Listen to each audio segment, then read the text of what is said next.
ভাই এ মুহূর্তে সবকথে বড় খবর ভাই, রীতিমতন সোশ্যাল মিডিয়া আপনারা জানেন যে সামনে বিধানসভা ভোট 26-এ। তো ভাই বেশিরভাগ আমরা দেখতে পাচ্ছি আইএসএফের চেয়ারম্যান নওশাদ সিদ্দিকীকে আইএসএফের দলটাকে বাংলা থেকে মুছিয়ে দেওয়ার জন্য অনেক বিরোধী দলের ষড়যন্ত্র চলছে।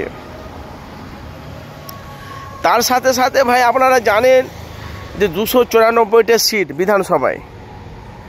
কিন্তু ভাই এখন যে আমরা পরিস্থিতি দেখতে পাচ্ছি, কিন্তু ভাঙড়ের মহিলারা, ভাঙড়ের যুবকেরা, এরা কিন্তু 2026-এ তারা নওশাদকে চাইছে। আর এখন ভাই বলা বলি কথা, তৃণমূলের প্রার্থী কাসেম সিদ্দিকী হওয়ার সম্ভাবনাটা আছে, ওটা ভাঙড়ে হওয়ার সম্ভাবনাটা আছে। কেন এক পীরজাদা আব্বাস সিদ্দিকীর ভাই নওশাদ সিদ্দিকী, যিনি ফুরফুরা শরীফ থেকে, যিনি ভাঙড়ের এমএলএ বিধায়ক নওশাদ সিদ্দিকী, তৃণমূলের প্রার্থী হওয়ার সম্ভাবনা আছে কাসেম সিদ্দিকীতে। লড়াইটা হবে দু পীরজাদা, হাড্ডাহাড্ডি লড়াই হবে সামনে বিধানসভা ভোটে। সেটা নিয়ে কিন্তু একটা ক্ষোভ মানুষের কাছে বারবার ধাক্কা লাগছে। কারণটা এই যে আইএসএফের চেয়ারম্যান নওশাদ সিদ্দিকী 2026-এ কি জয়ী হতে পারবে?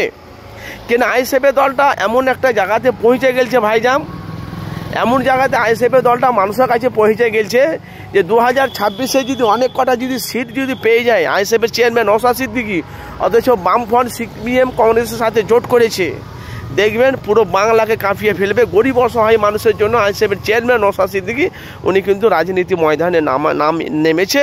অথচ টাকা সম্পত্তি গদি ফোলার জন্য, বাড়িঘরের জন্য উনি রাজনীতি ময়দানে নেমেছে। একটাই কারণ, অসহায় মানুষ, পিছিয়ে থাকা অসহায় দলীয় আদিবাসী মানুষের জন্য পাশে থাকা, ওদের হক ফিরিয়ে দেওয়ার রাজনীতি ময়দানে নেমেছে আব্বাস সিদ্দিকী ভাইজানের, নওশাদ সিদ্দিকী ভাইজান।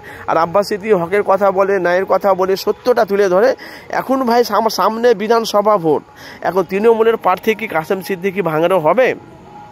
তাহলে ভাই এখানে বোঝা গেল দুই পীরজাদা হাড্ডাহাড্ডি লড়াই। আপনারা অবশ্যই মূল্যবান মতামত জানাবেন, কে জয়ী হবে ভাঙড়ে? নওশাদ সিদ্দিকী পরাজিত হবে না কাসেম সিদ্দিকী পরাজিত হবে? যদি কাসেম সিদ্দিকী যদি দাঁড়ায়, তো ভাই আপনাদের মূল্যবান আপনারা মতামত জানাবেন। আপনারা জানেন যে আমি প্রত্যেকদিন কম বেশি প্রতিদিনই নিউজ, নতুন আপডেট আমি আমার চ্যানেলের মাধ্যমে দিয়ে থাকি। কেন সত্য খবর সবসময় আমি আপনাদের কাছে তুলে ধরি ভাই, যেখান থেকে আছেন। আপনাদের মূল্যবান আপনারা জানাবেন যে কাসেম সিদ্দিকী ভাইজান যদি হয়, তৃণমূলের প্রার্থী কাসেম সিদ্দিকী যদি দাঁড়ায়, কেন দুই পীরজাদা হাড্ডাহাড্ডি লড়াই ভাঙড়ে, দুই পীর একই পরিবারের সন্তান, ফুরফুরা শরীফের কাসেম সিদ্দিকী, নওশাদ সিদ্দিকী, ওরা নিজের আপন, নিজের চাস্তো ভাই। তা আপনাদের মূল্যবান মতামত জানাবেন, কে জয়ী হবে।